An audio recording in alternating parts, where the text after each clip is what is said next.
Friends, आज हम लोग पढ़ने वाले हैं ग्लिम्पसेस ऑफ इंडिया। इसके 3 पार्ट्स हैं। इस चैप्टर में हम आज पार्ट फर्स्ट पढ़ेंगे, बाकी के 2 पार्ट हम नेक्स्ट वीडियो में पढ़ेंगे। सबसे पहले मैं बता दूं कि ग्लिम्पसेस का मतलब है फ्रेंड्स कुछ चीज़ें जो एग्जैक्टली पूरी तरह से डिस्क्राइब नहीं की गई हैं, मतलब कि कुछ धुंधली यादें इंडिया की जो पूरी तरह से एक्सप्लेन ना किया गया हो। आप लोग को याद होगा ना, जब बचपन में दादा दादी कहानी सुनाते थे, कभी कभी वो लोग अपने ज़माने की बातें बताते थे कि हमारे टाइम में ऐसा होता था, हम लोग पैदल बहुत दूर दूर तक चले जाते थे। आज के डेट में तो साइकिल है, बाइक है, उस ज़माने में ये नहीं था, वो नहीं था। पहले बात जो होती थी वो लेटर के थ्रू हुआ करती थी। आज के डेट में सबके पास फ़ोन है, स्मार्टफोन है, हम घर बैठे वीडियो कॉल पे बात कर सकते हैं। तो ऐसी ऐसी बातें वो अपने ज़माने की बताते थे। ऐसी कुछ धुंधली यादें हमारे राइटर के पास भी हैं जो उन्होंने इस चैप्टर में लिखा है।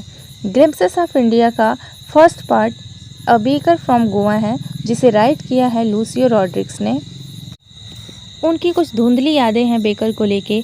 जब पोर्चुगीज़ रूल करते थे गोवा में, उन्होंने लगभग 450 ईयर्स रूल किया, लेकिन जाने से पहले उन्होंने कुछ अपनी छवि छोड़ दिया। जैसे कि फ्रेंड्स, ब्रिटिश लोगों ने 200 ईयर तक रूल किया और अपनी छवि छोड़कर चले गए। उन्हीं की देन है आज हम लोग इंग्लिश को इतना ज़्यादा इम्पोर्टेंस दे रहे हैं, इंग्लिश बोल रहे हैं, इंग्लिश पढ़ रहे हैं। वैसे ही फ्रेंड्स, जब पोर्चुगीज़ रूल करते थे गोवा में, तो उस टाइम फ्रेंड्स ब्रीड बहुत ही ज़्यादा फेमस था। तो वही हमारा जो ऑथर है बता रहा है कि उस टाइम में ब्रीड फेमस था, वो चीज़ आज भी एग्जिस्ट करती है। और जैसे कि फ्रेंड्स, ब्रिटिशर्स आए और उनकी दी हुई लैंग्वेज जो इंग्लिश थी वो हम आज भी बोलते हैं। बहुत सी ऐसी चीज़ें हैं फ्रेंड्स जो ब्रिटिशर्स हमारे यहाँ छोड़कर चले गए और हम आज भी उसको फॉलो करते जा रहे हैं। ठीक उसी तरह से फ्रेंड्स, पोर्चुगीज़ की दी हुई ये ब्रेड की जो प्रथा है वो आज भी चलती है। तो देखते हैं कि हमारे राइटर हमें क्या बता रहे हैं। वो बताते हैं कि हमारे पूर्वज लोग पहले की बातें याद करते थे। वो बताते थे कि पोर्चुगीज़ के बारे में, कि कैसे पोर्चुगीज़ जो थे वो ब्रेड बनाते थे। उनकी दी हुई ब्रेड आज भी फेमस है हमारे यहाँ गोवा में। बट हो सकता है कि लोफ यानी जो लोफ्स हैं वो खाने वाले लोग धीरे धीरे ख़त्म हो गए। लोफ यानी गोल ब्रेड, वो भी एक तरह का ब्रेड ही है। हमारे पूर्वज लोग बताते हैं कि किस तरह से उनके समय में लोफ यानी वो ब्रेड जो था उसका कितना ज़्यादा प्रचलन था। हो सकता है कि उसे खाने वाले ख़त्म हो गए हैं, बट बनाने वाले अब भी गोवा में हैं।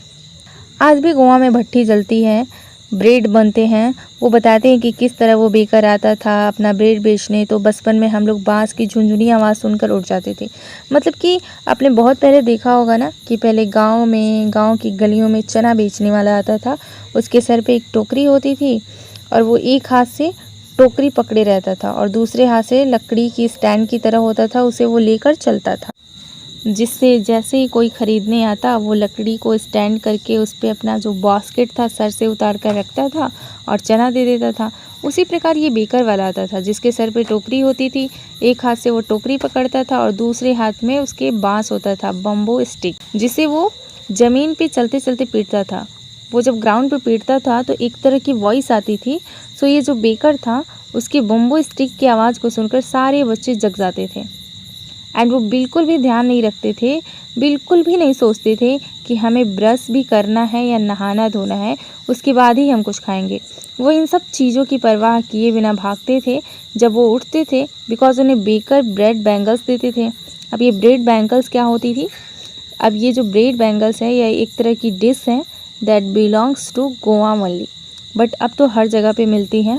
उस टाइम ये जो बेकर था ये इस ब्रेड बैंगल्स को बनाता था। ये राउंड होती थी, बैंगल्स है तो राउंड ही होगी ना।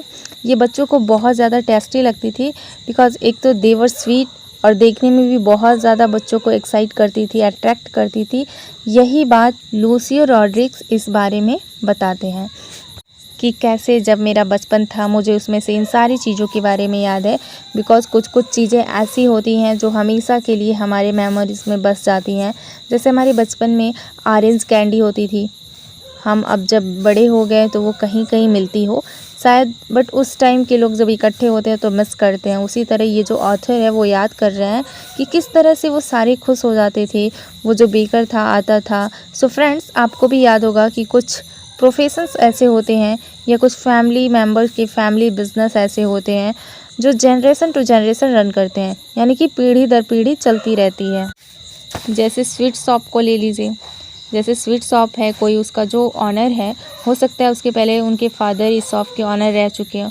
सो फ्रेंड्स, हमारे जो ऑथर हैं वो बताते हैं अभी भी in Goa mixers, molders and age of old tested furnaces, जहाँ पे ये जो ब्रेड लोफ्स थे उनको खाने के लिए लोग पागल रहते थे। फ्रेंड्स, उस टाइम पे जब बेकर बेक करता था इन सारी चीज़ों को, तो अभी भी ये सारी चीज़ें एग्जिस्ट करती हैं।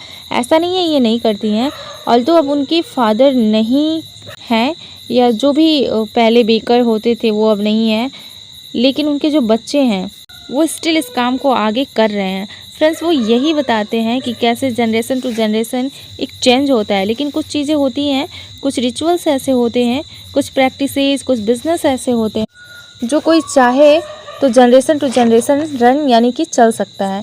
जैसे कि ये बेकर का था, उन्होंने एग्जाम्पल दिया है एंड वहाँ पे वो बताते हैं कि बेकर्स को अभी भी क्या क्या कहते हैं इन गोवा, पैडर।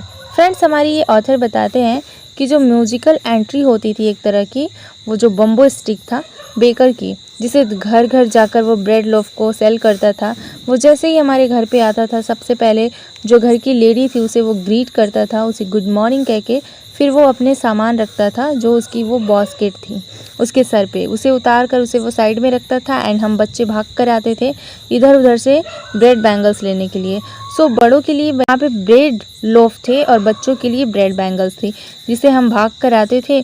और जैसा मैंने बताया था कि ऑथर कहते हैं वो ब्रश भी नहीं करते थे अपने टीथ को, बिकॉज उनको लगता था कि ब्रेड के साथ हम गरम गरम चाय पियेंगे तो डेफिनेटली चाय से अच्छा कौन सी चीज़ हमारी जो टीथ है उसे वो क्लीन कर सकता है, ऐसा उन्हें लगता था। और उन्होंने ह्यूमर डालने के लिए ऐसा लिखा है कि हमें ऐसा लगता था क्योंकि हमें ब्रश करने का हमारे पास टाइम नहीं होता था, हम इतने एक्साइटेड होते थे जैसे ही बेकर हमारे घर आता था, हमारा मन बहुत ज़्यादा एक्साइटेड हो जाता था ब्रेड बैंगल्स को खाने के लिए।